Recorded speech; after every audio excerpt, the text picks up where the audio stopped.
this is a very different administration than the United States has had in the past. Do not underestimate us, and do not try us.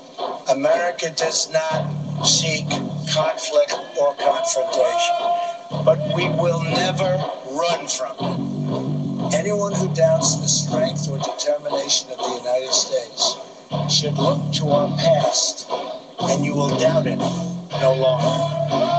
We dominate the sky. We dominate the sea. We dominate the land and space. America's warriors are prepared to defend our nation using the full range of our unmatched capabilities. No one, no dictator, no regime, and no nation should underestimate every American resolve. And welcome to the Downcast. Well, hey guys. That was definitely not cleared before played, but it was kind of cool. Cut out at the end, but I did like this. How are you, Zach? Doing well.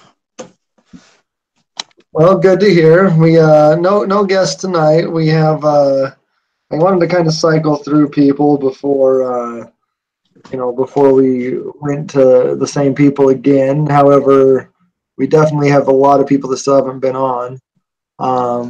And I figure, we want to mix up some voices a little since you got to hear Zach all the time. You might want a little something different.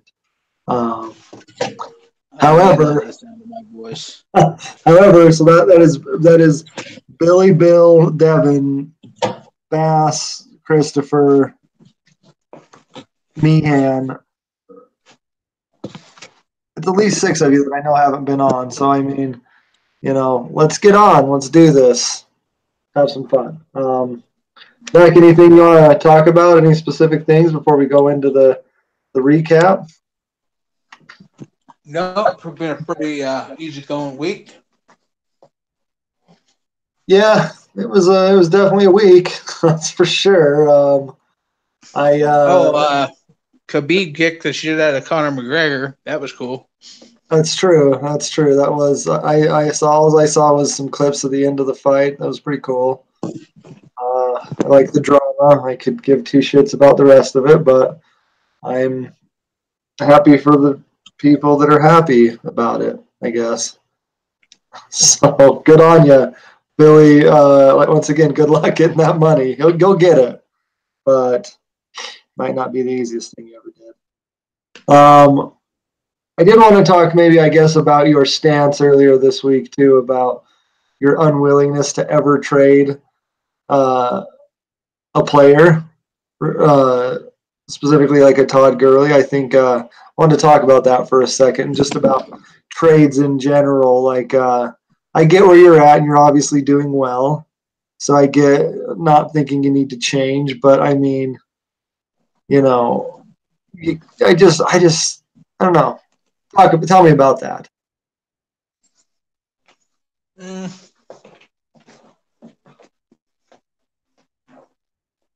I'm just getting too much production out of him. Jesus, K, you're going to finish your food. That's fine. Well, you are getting a ton of production, but I mean, you just can't, any of us owners, like obviously you're not just going to trade him to trade him, but I mean, you can't tell me that, someone walks up to you like let's say with, Melvin, I don't know what I said earlier, like a Melvin Gordon and like Antonio Brown, like for Todd Gurley, I feel like that's a trade you make. Like obviously it's got to be very in your favor and you got to have a stud running back and another stud piece in return. But I mean, I just can't fathom no chance, no way. Well, with him being the number one pick off the board, to me that speaks of the highest of value. And it would be a loss to trade away the highest of value for anything less, Well, and I get that. But I mean, before, he's probably worked his way to number one overall now at running back. I think he might be the number one scorer. But before last week, he was not. So I mean, if you downgrade from the top running back to maybe the fifth best running back, so the point when the points are very negligible, maybe 6 or so points a game, but you also inherit a top 3 to 5 player at another position, specifically like a wide receiver, a high scoring one. I don't know. I guess personally, I would do that. I would. All right. Look. Well, here's the deal. This is what I would make a trade for. I would trade Todd Gurley for Antonio Brown and Melvin Gordon and your number one pick next season. That would be something that I may consider. Oh, well, see, but then nobody would do that. So we'll just go back to you just wouldn't trade Todd Gurley. That's too much. Someone with those two lights out players probably doesn't even want to trade for Todd Gurley if they have that too good of players. So I mean, it's probably an untradeable thing because he is amazing and stuff. But I don't know. Someone comes out. I get it. You probably very, very rarely does the top pick ever get traded. But my thought is just that if someone comes up to a player to at least hear out, a good manager, GM, or owner would always at least hear the trades out instead of instantly saying, nope, untradeable. Well, you know what, dude? Bill Belichick wears sweatshirts all the time, okay? Once again, do not do the Bill Belichick comparison. Bill Belichick ships his best players out, minus Brady. He'll ship them out and get draft picks all day. So he's all about those 2-for-1s or 3-for-1s. But because that's how he keeps the team running hot. Now, what about like Melvin Gordon for Todd Gurley and the next year's number one pick? That would be pretty tempting. Because now you have 2 first-round picks. That would be pretty tempting because Melvin Gordon is a stud. Pound for pound, I'd say they're almost the same,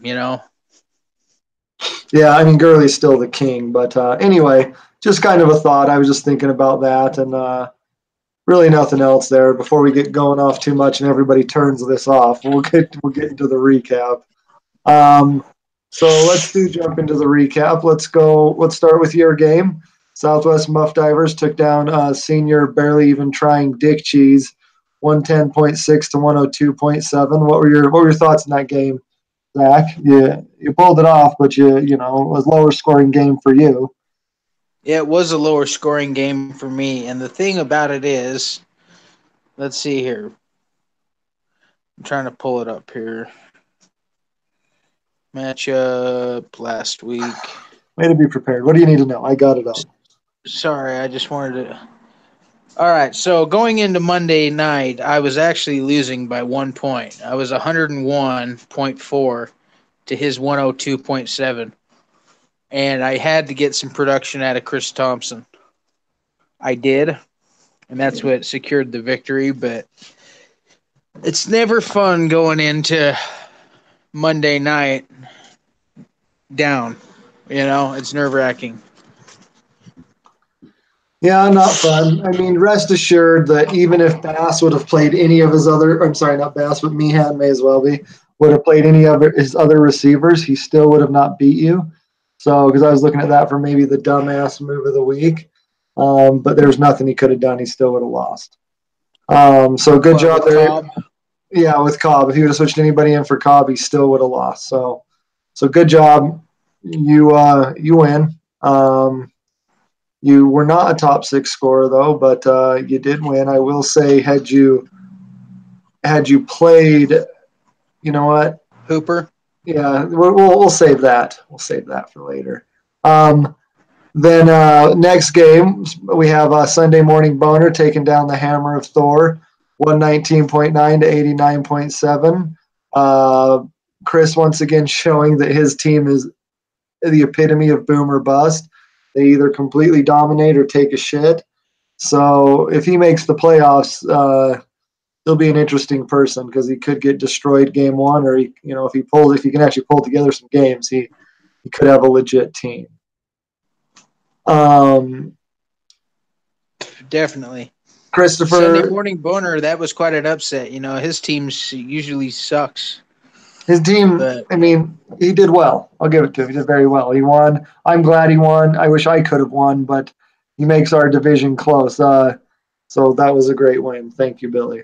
Caitlyn Jenner's balls took down Zach should have voted Hillary, 136.4 to 103.6. Bass had his 1 week of glory, even with Mark Ingram. Another shit and got his ass kicked. He once again, he's just nothing until Le'Veon returns. Same idea. In a big game, the Freneticator beat the shit out of the Beaver Basher, 124.2 to 90.9. They actually took over first in the division with that beat down.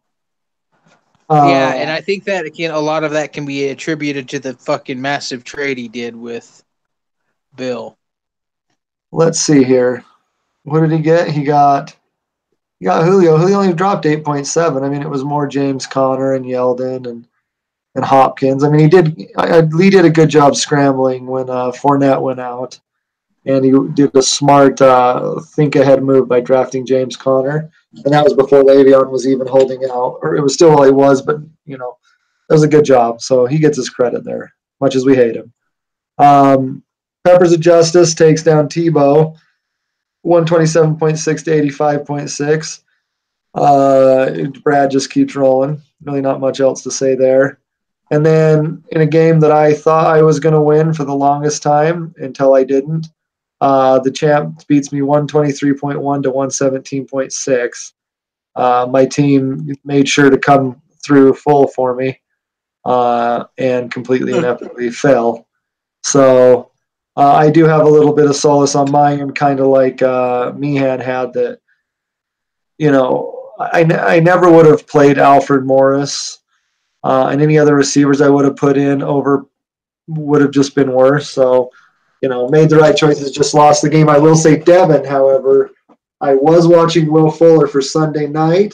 If he was going to be out, I was going to drop Cameron Brate, move Will Fuller to the bench, and I was either going to pick up Traquan Smith or Cameron Meredith. Traquan Smith scored like 30 points, and I think Meredith scored like 9 or 10 points. It would have been enough that either one of them, I think I would have beat you. So go ahead and thank Will Fuller for playing and, fucking me over, basically. So good job. Good job, though. Good job, everybody. Who wins the $20? I'm sorry. Top scorer. Thank you. Top scorer for the week. Caitlyn Jenner's balls. Is it? Mm-hmm. Yep. Caitlyn Jenner wins the 20. So a new $20 winner. Good job. That's great. And then I'm sorry. We're going to do the badass and dumbass move of the week, too. Dumbass move of the week is going to go to Zach for not playing Austin Hooper and instead playing whatever garbage he played. Oh, Jared Cook, it's not even a dumbass move. That's all right. You're a dumbass. Let's give it to you. Dumbass move, because that would have put you into the half-point territory. So there you go. Even though I really don't Hooper's think a hit or miss. He's a hit or miss tight end. You never know with him. But I will give my brother Caitlyn Jenner's balls the badass move of the week because he, for whatever fucking reason, I mean, I guess he kind of had to, so it wasn't that badass, but he played Isaiah Crowell, and he ran for 200 yards and took a big fat shit on the donkeys. And so the badass and dumbass move of the weeks really aren't badass or dumbass moves, but it was the best and worst, I guess, move, if you will. We'll take it, though. Standings recap. We got Bag of Clits division. Zach's leading it at 6-1. Caitlyn Jenner 4.5 and 2. And Last Ass Bass to Mouth. Zach should have voted Hillary, whatever you want to call him, at 1.5 and 4. In the Bag of Dicks division, we have the Freneticator at 6-1. Beaver Basher 4.5 and 2. and Senior Hobo Dick Cheese at 2.5 and 3. In the Jesus Christ division, we have Thor at 3.5 and 3, the Boner at 3 and 3, and myself tied for last with Bass at 1.5 and 4. And then in the Black Lives division, we have the Peppers of Justice at 6 and 1, Tebow at 3 and 3, and the Champ at 3 and 3. So some interesting things at 5 weeks in, we're starting to shape some things out. Right now, we have Muff Divers, Ferneticator, and Peppers of Justice all strongly leading their divisions. And then we have Caitlin Jenner's Balls and Beaver Basher looking like the strong wild cards. Really, it's looking like honestly really similar to last year. Zach's off to a hot start 5 weeks in. We'll see if he tails off.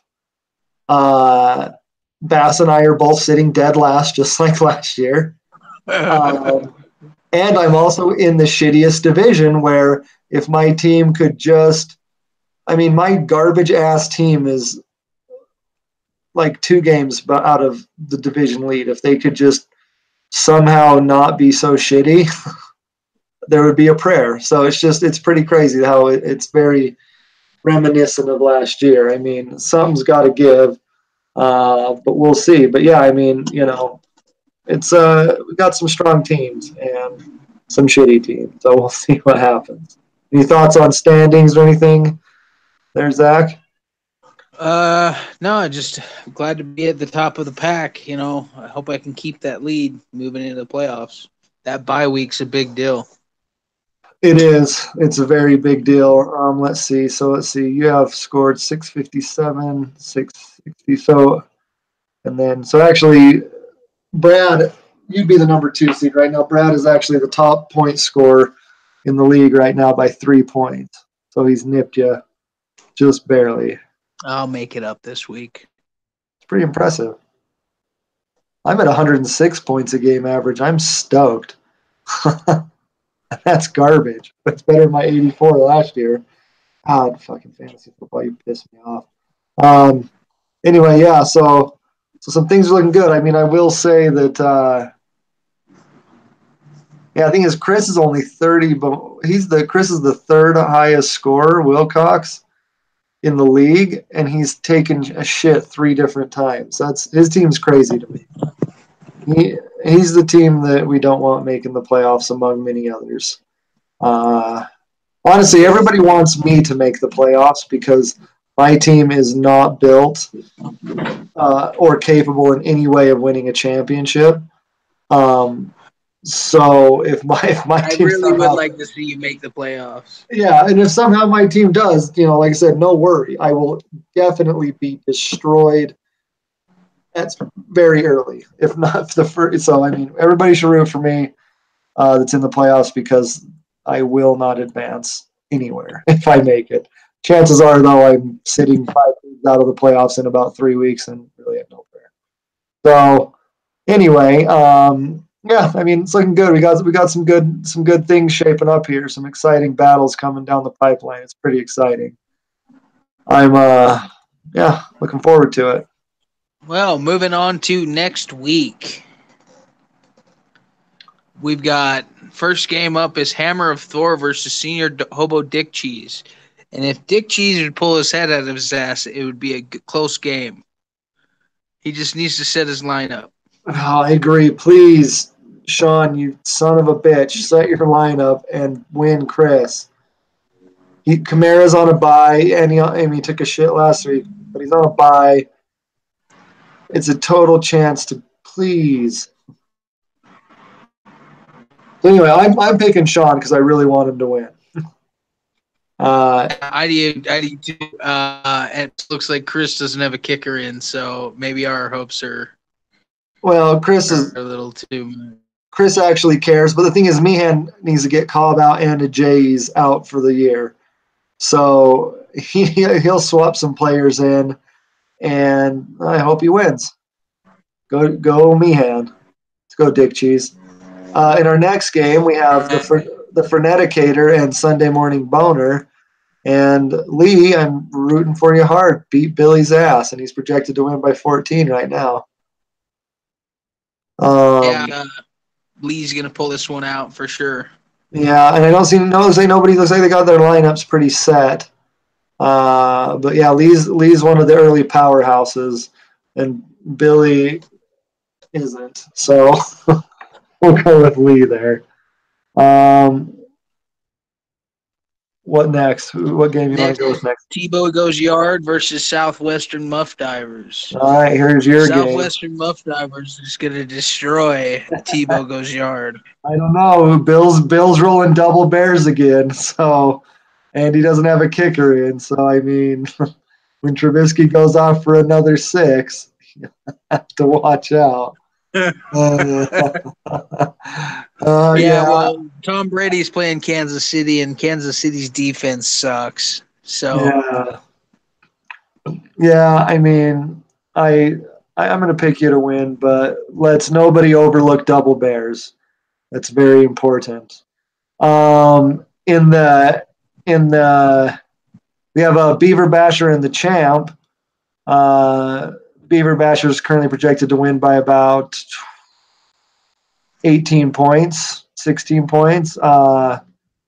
Looks like the Champ's lineup's pretty set, but he sucks this year.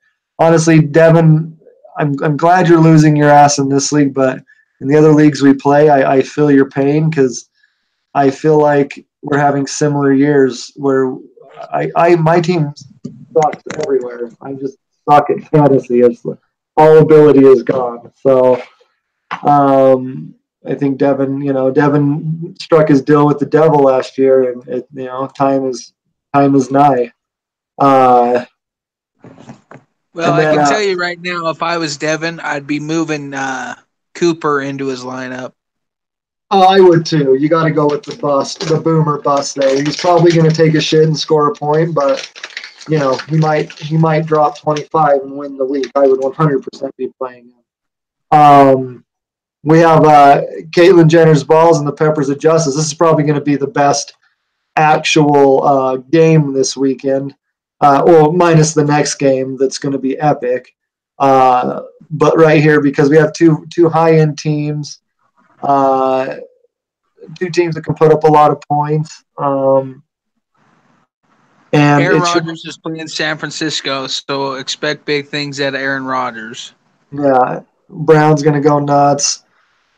Green's going to go nuts because he's playing Pittsburgh, and Pittsburgh sucks ass.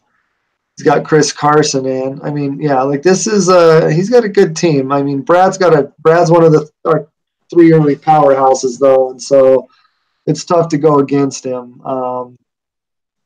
I do like that Brad is playing Josh Gordon. I like the guts. He's playing KC though. I don't know. This should be a good game. It should be a high scoring game. This is a candidate for a bad beat. Getting close to Skyler's or Chris's or whoever the hell lost to 147. Chris is 147. We're going to call this game of the week. I like it. But we're also going to call the next game the reverse game of the week and what I like to call the shit bowl. The 2 shittiest teams that were the 2 shittiest teams last year have now turned it around to become the 2 shittiest teams this year. And we're now playing each other. I am gladly projected to win by 30 right now. However, Bass has 2 bye-week players out. And so I don't know who he's putting in, but I really doesn't have many options.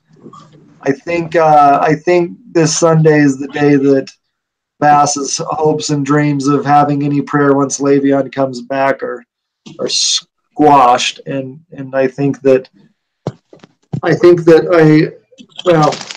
shouldn't say it, but I think I should be able to enjoy a week of not. Well, actually, I'm going to take it all back. I'm looking at my lineup, and I have like everybody questionable, and on the bench. Jesus, I have like 11 players questionable. So you know what? I just hope I win. I'm going to pick myself to win, but my God, I bet all my players aren't even going to play. I hope you win just because he's in my division. Yeah, well, I'd like to help you out. I'd love to. Appreciate Can't it. believe all those questionable players. What the hell? I've never seen that. Anybody wants a good laugh, go check my team out. It's literally littered. And I guess if my bench players that I don't want to play are not questionable, but my starting lineup has a lot. Anyway, I don't know. Guys, I was looking at a soundboard earlier, trying to get some cool sounds and shit in here. Like we're on a year and a half now that I've wanted to do. I couldn't get it figured out. We started late and tired, so apologies if the downcast kind of sucked, but oh well, it's still cool. Zach, any final words for whoever the hell you're playing this week? Who do you play? I play the old man. Oh, Black Bill. Black Bill. Bill, I like you, and I feel bad beating the shit out of you, but that's what's going down, my man. Well, we'll see. Once again, you can't count out double bears till it's the time of. Bass, you know, I still am not over almost 2 years ago now losing. So I hope that you lose and lose badly to me. Nothing would make me happier. Yeah, that's about it. And I'm also going to leave your name as Zach should have voted Hillary because that's funny. So that's my choice. No, change it, you fucking asshole. No, that's my choice. Okay. Well, anyway, everybody, have a good one. XO, XO.